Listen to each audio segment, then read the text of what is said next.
Hello and welcome back to another episode from the Studio Block server. My name is Weird and Bearded, and today we are back at the main entrance to the server. Where last time we built up this film reel, going a nice 3D film reel, even though they're only ever going to be at the top. I'm really hoping nobody spawns in underneath, because I've not actually built a way up and they will just be stuck down there, but that's a problem for the future. We also built this long film reel, which has been a lot of fun, but you may notice this bit looks kind of rubbish because we have not yet finished the floor. That is the goal for today's episode, and it is a mighty goal. This is not a small area. So once you start putting things in there, it starts to feel a bit more compact. But there's a lot of resources to collect. There's only actually 5 different blocks that I'm going to be using. But apart from one of them, I need over 100 stacks of everything. And most of the things that I need, we don't actually have farms for, but they're the best things for the aesthetic I want. So I'm just going to have to deal with that. There's going to be a lot of resource gathering coming up. I'm actually recording this the day that the previous episode went out, so tomorrow I've got a couple of live streams. We'll probably do some resource gathering there, but there's also going to be another part of the episode which we're going to be doing first. This is something I've been spending a lot of time preparing. I'm looking forward to it. This is something that weirdly has actually been requested. It is time for Weird and Bearded explains fun maths concepts through Minecraft. Yes, this is happening. Strap yourselves in. Okay, folks, let's get nerdy. We're going to start off talking about Voronoi patterns, or Voronoi diagrams, however you want to word it. We'll start off talking about how we make them, and then as I build it up, we'll talk about where you find them, because these things are everywhere. But first of all, we need some starting points. So a random scattering of individual points. And then we simply expand them. So I'm just going to do this a step at a time. Going to start growing these points out. And you'll quickly see that what I'm making are circles. Because when you take one point and expand it outwards, that's what you're going to get. In fact, that's a great way to define a circle. It's a series of points all equidistant from one central point. That's what a circle is. So as we expand it, we get circles, and eventually some of those circles are going to touch. So we're going to pause here. When the circles touch, we've got a little black section there. You'll see it on the right hand side. Then the circles are starting to push against each other. So that bit is no longer going to move. The rest of the circles will still expand, but that bit's not going to move. So as we continue the expansion, you'll see that black line increasing and other black lines starting to appear, and these will all be straight lines. In real life, there'll be a slight curve to them, but from a purely mathematical perspective, these will all be straight lines meeting in some corners. And this is going to slowly grow as these circles expand until there is no more red. Now, this is, as complex as it seems, a really easy thing to do. So easy that this is what nature tends to do. So if you go out into the world, if you go out into the wildlife, or into a garden or along the street, and you come across a tree, take a look at the leaves. Take a close look at the leaf and you will see this Voronoi pattern, which is where the veins of the leaf are, from what I understand, the tissue grows out of them, creating a Voronoi pattern within the leaves. If you look at bananas, if you grab a bunch of bananas, or a hand of bananas as it's technically known, you'll see they have different numbers of sides, 3, 4 or 5 sides, and it's just because of the bananas growing against each other. Again, creating this Voronoi pattern, you've got some random points growing out and pushing against each other. Same with the skin of a giraffe, the blotches of colour on a giraffe. That is also a Voronoi pattern. This is the beauty of maths. Maths is absolutely everywhere. So here we have our finished Voronoi pattern. Let's now talk about the 4-colour map theorem. Yeah, we're doing 2 topics. So for the 4-colour map theorem, of course, we're going to need to have a map. Fortunately, we already have one. So we're saying a map is just a series of closed shapes, but on a flat plane. We're doing this entirely in 2 dimensions, otherwise this doesn't quite work. We're going to choose one of these shapes and we're going to fill it in with a colour. Red. And then I want any neighbouring shapes to be a different colour, so we'll fill that one in blue. And then we're just going to slowly work our way around. We've already got red and blue, so a shape that touches them both can't be both colours, so we'll make the next one green, and then we can use blue again, so we'll make that one blue, and then we use green again. But then we've got one which touches the red, the blue, and the green, so it can't be any of those colours. So instead we're going to have to make this one yellow. So at this point we've got 4 colours. Now there will be some maps where we can use those 3, but generally speaking, you'll normally need 4 colours, but never more than that. There is a proof for this that is way beyond the scope of this. This is a Minecraft episode. But then we can fill in the rest of the colours using only those 4. So we can fill the rest of the spaces using only those 4 colours, with no 2 neighbouring spaces being the same colour. I just like this. This is very satisfying. This is not really something you find in nature. That would be weird. But we now have the 4-colour map theorem. We've got Voronoi patterns. There is a reason behind this. Let's go back to the episode. Now, I know what you're thinking. WAB, that was fascinating. You are incredible at explaining math concepts, and I'm never going to forget that fact about bananas. You should do this more often. But what on earth does this have to do with the server entrance? Well, let me explain. So, ignore that large block of dirt for a moment. We'll get back to that. It occurred to me that when you get these Voronoi patterns, you can make crazy paving.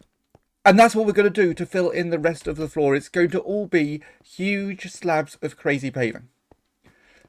Right from the middle to the outside. Hopefully, it shouldn't be too bad. We've got a lot of blocks. This did not take me as long to collect as I thought, mainly because I actually already had quite a lot of it. So we're going to be using some smooth basalt for the outlines of each shape. And then within each one are 4 colours. We've got the brown of granite, the brown of brown mushroom blocks, the brown of dripstone blocks, and the brown of packed mud. That's what the dirt block is for. I haven't quite finished collecting it. Big thanks to Spider Hearts, by the way, because she has been helping me for the last few hours, converting the dirt into mud manually. This is a job and a half. But I'll be finishing that in just a moment. So yeah, we're going for various muted shades of brown, within sort of a muted grey. We're going between them because, let's be honest, that's not the star of the show. I forgot to mention, this is very important. Obviously, making the Voronoi pattern by hand takes a while. So I actually wrote some Python code to generate the floor for this build. You'll see that a lot from me. I am a technical Minecrafter, and that extends to my building. I will build using technical means. So, yeah, we've got everything we need. So it turned out I had pretty much all the basalt that I needed. I needed to grab maybe 6 more stacks and get that smelted. I had half the granite that I needed, but I then also had the other half of diorite and most of the nether quartz needed to craft granite with it. So I just need to get a few more stacks of that. I had most of the brown mushroom blocks just from clearing out this area, so it was only the dripstone and the packed mud that I actually needed to collect during the live stream. And as you can see, we did quite a lot. I'm quite happy with this. So yeah, I'm gonna get that converted into mud. And then the next step, the big step, let's get the floor in. This is gonna be fun.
I love this so much.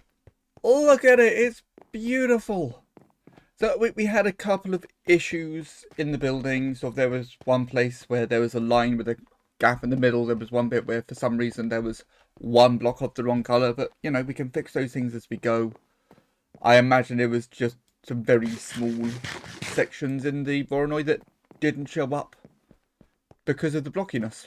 But we do have our crazy paving. We have our film strip, which, when you look at it from above, especially when you look at it sort of from the map and stuff like that, which we'll have a look at the map in a moment, but because the browns and the grey are so muted, it almost looks like they're slightly underneath the film reel, which is exactly what I wanted. So your eye is drawn to this, and then that's just a nice bit to walk on, which doesn't look boring. So I didn't want to just have one big patch of one colour, but if it's too detailed then your eye gets drawn to it. This feels like a good middle ground. Obviously, I want to know what you think as well. Do you think this works well? So that is the entire floor section complete, kind of. We're going to actually have a big centerpiece thing on top of all this, but that's going to come at the end. That's the pièce de résistance, as it were. So the next section is the walls. We're not going to be working on them anytime soon, because I said we're going to be alternating between this and the build challenge. We need to get started on the build challenge, so we're going to be working on that next week. But after that, we're going to start working on the walls. So I want to know down in the comments, what should we do for the walls? Because I really have no ideas. And we're going to be working on the designs for them in my upcoming live streams. So on Sundays at 10 AM and then again at 7 PM UK time, I live stream from the server. Now, tomorrow, I won't be doing my morning stream because I have some other plans. But generally speaking, 2 live streams every Sunday, 3 hours each.